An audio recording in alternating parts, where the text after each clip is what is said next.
Stargate Command, $1,700. Colonel Dixon, Dr. Carolyn Lam, the SGC's chief medical officer, whispered as she stepped out of General Landry's office. She nodded at the leader of SG-13 in passing. "Doc?" Dixon replied. Lam hurried past him, her stride brisk and purposeful. Dixon turned toward General Landry, who gestured him inside. For the next 30 minutes, Colonel Dixon and General Landry discussed SG-13's next assignment, leading a recovery team to yet another world still reeling from attacks by remnants of the Ori army. While the majority of the Ori forces and their priors had retreated to their own galaxy following the activation of the Ark of Truth, which had forced them to accept that origin was a lie, some had remained behind. Those remnants had been enraged. Their faith had been stripped from them. They had been lied to. They killed their priors, who continued to insist that their belief in the Ori as gods had been mistaken. The remnants then turned on numerous worlds, using commandeered Ori motherships to spread destruction. 3 motherships had remained behind, carrying more than 1,200 Ori soldiers in total. It would take months before the final Ori vessel was located and destroyed, thanks to intelligence provided by the Tok'ra. At last, the galaxy was free of the Ori army, and life returned to a fragile new normal. Later, during a separate mission, the Tauri would discover a Tolan world, and there, the SGC would reconnect with their former allies. Back in the present, the Colonel and the General continued to discuss the latest humanitarian deployment when klaxons suddenly blared throughout the base. A voice rang over the speakers. "Unscheduled incoming wormhole. Defense teams to the gate room." Before we find out who or what just came through the gate, if you love deep Stargate lore, political intrigue, and unexpected crossovers, make sure you're subscribed. Dixon and Landry exchanged a brief look before rising in unison. They hurried from the office and into the control room, where Walter stood with one hand hovering over a scanner flashing green. Through the control room window, Dixon saw the gunmetal gray iris slide into place over the center of the Stargate. As it sealed, the dialing sequence completed, and the wormhole erupted into being. "Walter, who is it?" General Landry demanded. Dixon stood beside him, eyes flicking from the iris to the monitor at Walter's left. An oscillating wave pulsed across the screen, a clear indication that an IDC signal was being transmitted. "It's the Alpha site, sir," Walter replied, glancing over his shoulder. "We're receiving an audio transmission. Put it on speaker." "This is Colonel Pierce to Stargate Command." "Colonel Pierce, this is General Landry," Landry responded. "This is a surprise. We weren't expecting to hear from you for another 3 days." "Yes, sir," Pierce replied. He stood at the console in the Alpha site gate room. "General, there's been an incident. Almost 3 hours ago, a Tok'ra agent came through the gate to the Alpha site." Back at the SGC, Colonel Dixon and Landry exchanged another glance. Tok'ra agents, and occasionally Jaffa, used the Alpha site as a waypoint during emergencies. Both men were prepared to hear about some crisis that had forced this particular agent to flee there. They were not prepared for what came next. "Sir," Pierce continued, "the Tok'ra had a girl in her arms." "Colonel," Landry said sharply, "repeat that. Did you say a girl?" "A girl, yes sir," Pierce confirmed. He braced both hands against the desk in front of him. "She's about 3 to 4 years old. She's been badly injured and..." "How bad?" Landry asked while Dixon crossed his arms over his chest and listened. He could hear the edge of anger in Pierce's voice as the man relayed what the doctors on the Alpha site had told him. She had multiple stab wounds through her body, chest, abdomen, and, well, her head had a stab wound too. Had? The general questioned over the radio. "Those wounds were healed by a Goa'uld healing device the Tok'ra used. But..." Colonel Pierce closed his eyes and drew in a slow breath as he remembered seeing the pale girl being placed on a gurney in the infirmary hours earlier. At the same moment, the General and Colonel Dixon exchanged looks of shock, while Walter visibly paled at hearing the report. The technicians in the control room fell silent, listening intently as Colonel Pierce continued. "She lost a lot of blood, General. It's a miracle she's still alive. What's the prognosis? It's touch and go, even with the healing device, sir, the colonel replied as Dixon slowly shook his head.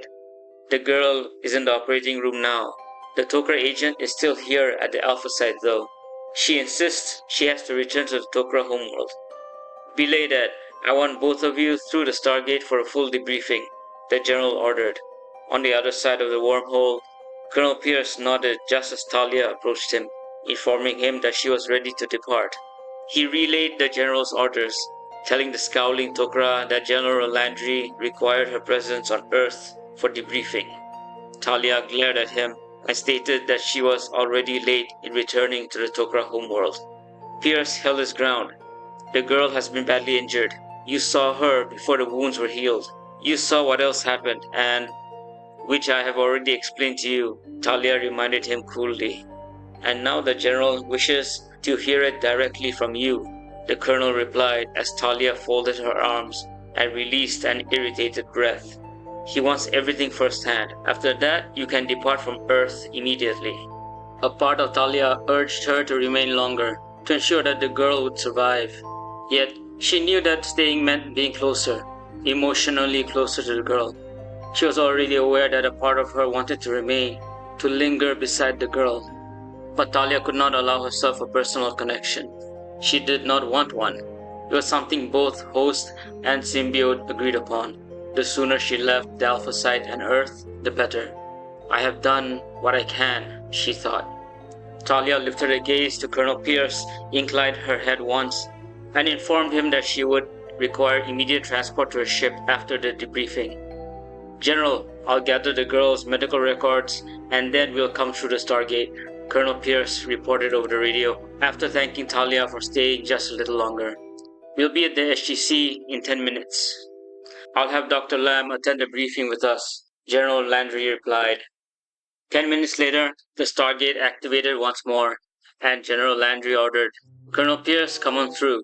Nearby, Colonel Dixon, whom the general had asked to join him since he had been present when the initial report about the girl came in, stood at the foot of the ramp. He found himself wondering who could be so cruel as to repeatedly stab a little girl.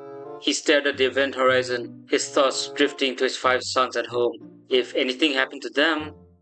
Dixon shook his head, unwilling to continue that train of thought.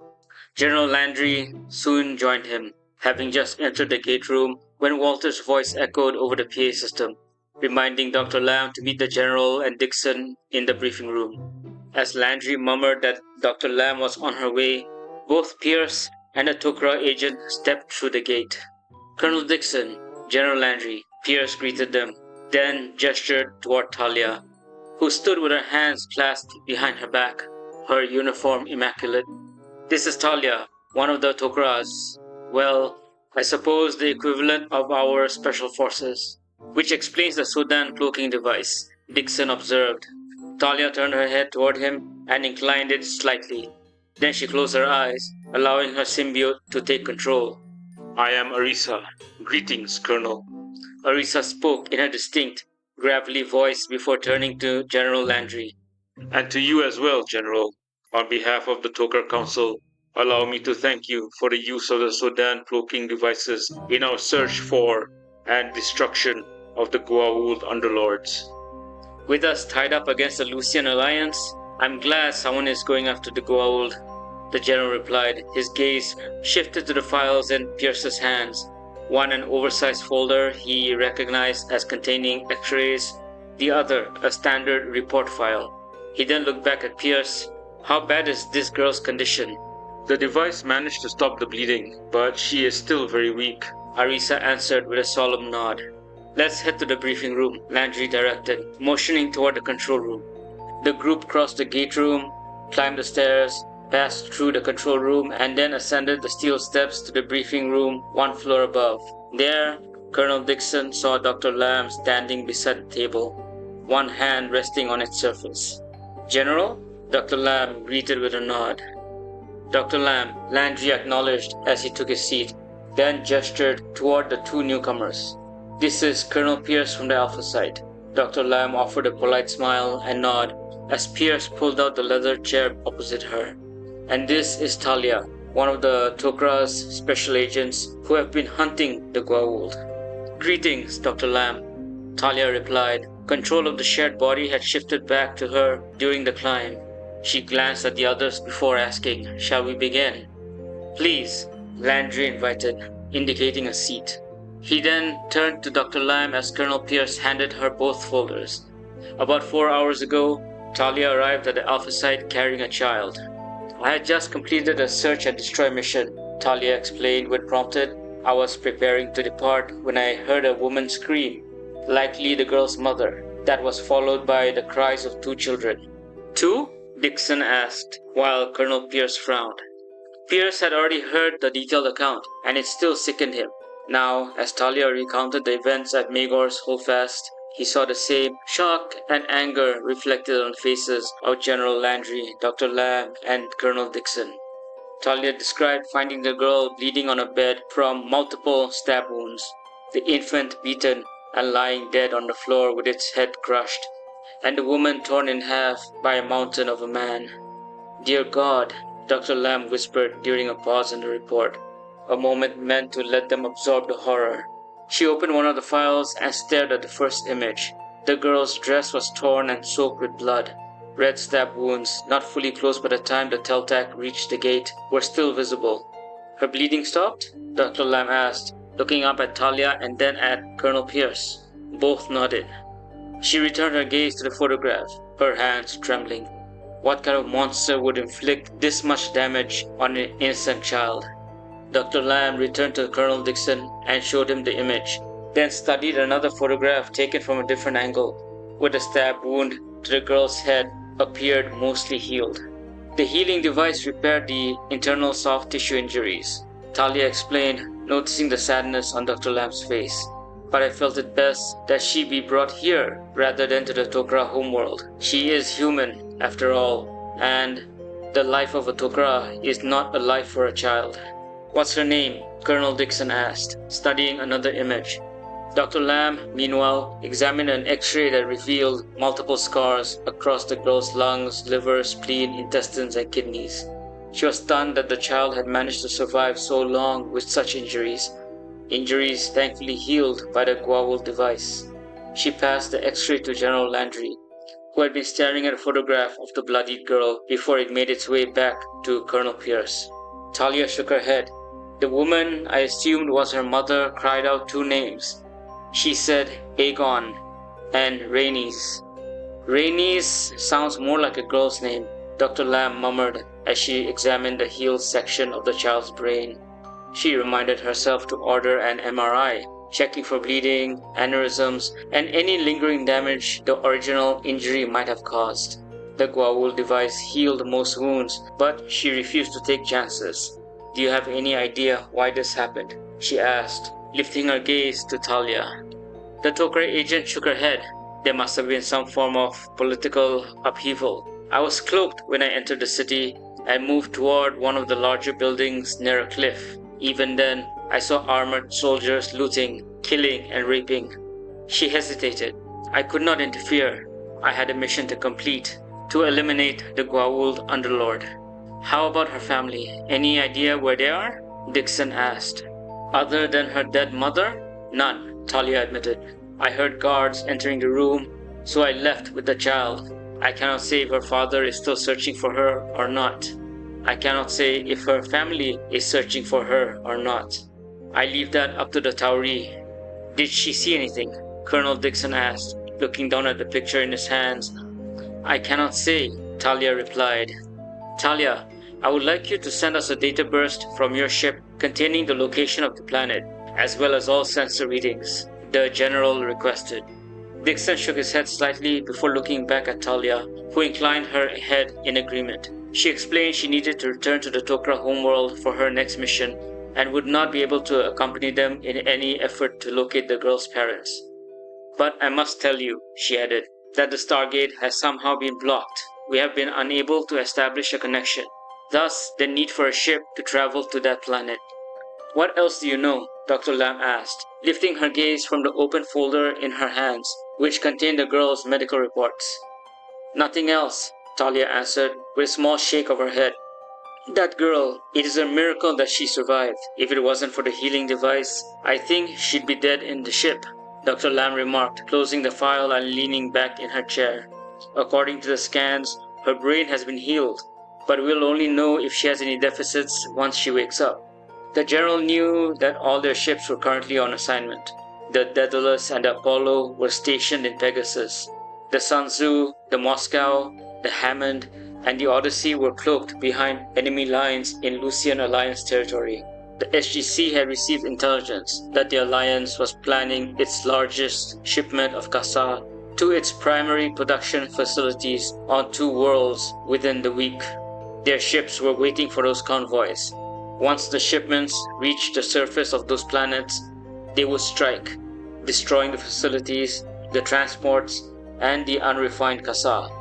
I will have the Hammond redirected to the planet once the mission is complete, the general stated with a firm nod. That will not be for another week. So we wait, Dixon asked quietly. We wait, the general confirmed. However, 5 hours after the girl's condition was deemed stable following the surgeries, she slipped into a coma. USAF George Hammond, in orbit of planet P2X63R, a week later. Once the Lucian Alliance Kassa mission was completed, the Hammond set a course for P2X63R, using the coordinates supplied by Talia. Before continuing on, the ship made a stop at P7H837 to retrieve SG-1, who had been assigned to the mission by Landry for the journey to 63R, as Dixon and his team were currently deployed elsewhere.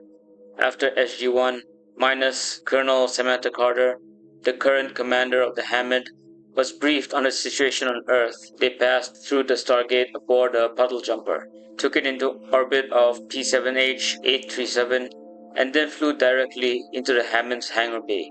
Once aboard, the group began their journey to P2X63R.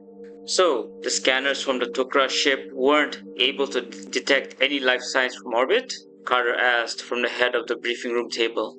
Nope, Colonel Cameron Mitchell replied. Valamel Doran dropped into the chair beside him while Teal'c and Daniel Jackson settled into seats across from them. Talia scanned the planet from orbit, but all her sensors showed was that the planet had no inhabitants. She had to enter the atmosphere before she picked up any life signs at all. It can be assumed that the Asgard scanners aboard the Hammond will be able to pierce through any interference, Teal'c stated, leaning forward with his forearms braced against the table. Colonel Carter, we have been informed that the Asgard genetic sensors are prepared for testing on this vessel. They should be, Carter replied, reclining slightly in her chair. The data from the Asgard core included instructions on how to modify the scanners to search for an individual's genetic code. But the system hasn't been field tested yet. Looks like this is the perfect opportunity, Daniel observed, sliding a folder across the table toward her. Inside was Rhaenys' genetic profile. Carter accepted the folder and released a quiet sigh. How is she? She's been transferred to the SGC, Daniel answered, but she's still in a coma. At least she's on Earth, Valor remarked. She'll be much better off there. Most likely, Daniel agreed with a nod. We'll modify the jumper's sensors to scan for genetic data, Carter said after a moment. Did the general say anything about what happens if we can't find the parents? She asked, lifting her gaze from the folder. Or at least the father, since the report indicates the mother is dead. She'll become a refugee on Earth if we can't find any of her relatives, Mitchell answered. Just like Cassie, Carter murmured, her thoughts drifting to the young woman who had become her goddaughter. Yeah, Mitchell confirmed quietly. Okay, Carter exhaled, pushing back from the table as she stood. The others followed suit. I'll have Lieutenant Whelan begin setting up the scanners on both the Hammond and the jumper. In the meantime, we've got about an hour before we reach the planet. How about some coffee? I could definitely use some, Mitchell admitted with a shrug. Indeed, Teal'c agreed. Good, Carter replied, motioning toward the door. Let's get out of here. An hour later, a blue-hued breach tore open above P2X63R as the Hammond emerged from hyperspace. The ship reduced speed as a vortex sealed behind her, then slipped into orbit and began scanning the planet's surface, searching for anyone genetically related to Rhaenys. Almost immediately, a problem arose. We can't scan the surface, ma'am, Captain Myers reported from her station. Carter frowned and ordered the young officer to make several adjustments to the scanners. Despite the changes, the system still could not penetrate whatever interference was blocking them. Carter sighed. She had hoped that the sensors, the most advanced anywhere in the galaxy, would work. And it's a mystery why they don't, she reflected, leaning forward in her command chair before pressing a button on the left armrest. Cam, you're clear to proceed. Carter leaned back as Mitchell, piloting the jumper in the hangar bay, acknowledged the order. She then turned to Marks and instructed him to run a full diagnostic on the sensor array before redirecting her attention toward the forward viewport. There has to be a reason why we can't scan anything. Colonel, Jumper 1 is away, Marks reported. Only seconds later, the Hammond lost all sensor contact with the jumper, and with the life signs aborted. The development immediately caught Carter's attention. She opened the channel at once, seeking confirmation that nothing had gone wrong. Relief washed over her when a response came through, though the report raised new concerns. The jumper's sensors had detected an unknown surge of energy upon entering the atmosphere. Can you detect the source? Carter asked. We can't pinpoint anything, Mitchell replied, studying the holographic HUD projected in front of him. It's more like the energy is everywhere, Vala added from the co-pilot's seat. Sam, you really can't read us at all? No, Carter confirmed. This is a mystery we'll have to investigate. For now, are the tweaks working? Stand by, Mitchell replied, entering the stratosphere and... Oh, okay. Suddenly the HUD flared to life as multiple life signs appeared beneath the cloud cover. Mitchell entered a series of commands, allowing the scanners to search for genetic signatures matching Rhaenys. Within seconds, he adjusted the jumper's course, veering south of the coordinates provided by Talia. Unknown to the crew, they were heading toward the Summer Islands, then across the Summer Sea toward Dorne. As they neared the region, the HUD emitted a sharp tone. A red dot blinked into existence on the western edge of the southern continent ahead. Looks like we found someone, Daniel murmured. The Water Gardens, Dorne. Prince Doran of House Martell, ruler of Dorne, was seething with rage. The guards stationed discreetly around him saw only his composed exterior as he sat at the edge of a stone bench, gazing into a pool of clear blue water framed by vibrant flowers. In truth, beneath that calm facade, anger burned fiercely. He had been enraged ever since receiving the raven from King's Landing, bearing a message written in the hand of the new king, the one known as the usurper, Robert Baratheon. A letter that declared his sister, his nephew, and his niece dead. That his uncle, who had served in the King's Guard, had fallen while fighting beside Prince Rhaegar, who himself had also been killed. The same Prince Rhaegar who had requested a private audience with Doran in Sunspear months earlier at the very beginning of the war.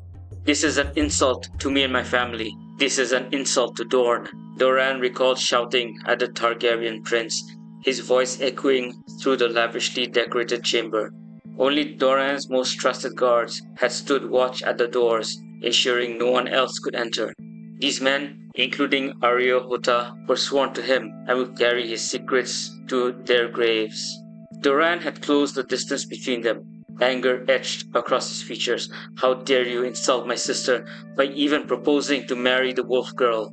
Prince Doran, Rhaegar replied, lifting his hands in surrender, exhaustion evident in his expression. You must understand that Elia could bear me no more children. She nearly died giving birth to Aegon and then have 2 children, Doran thundered, his face flushed red.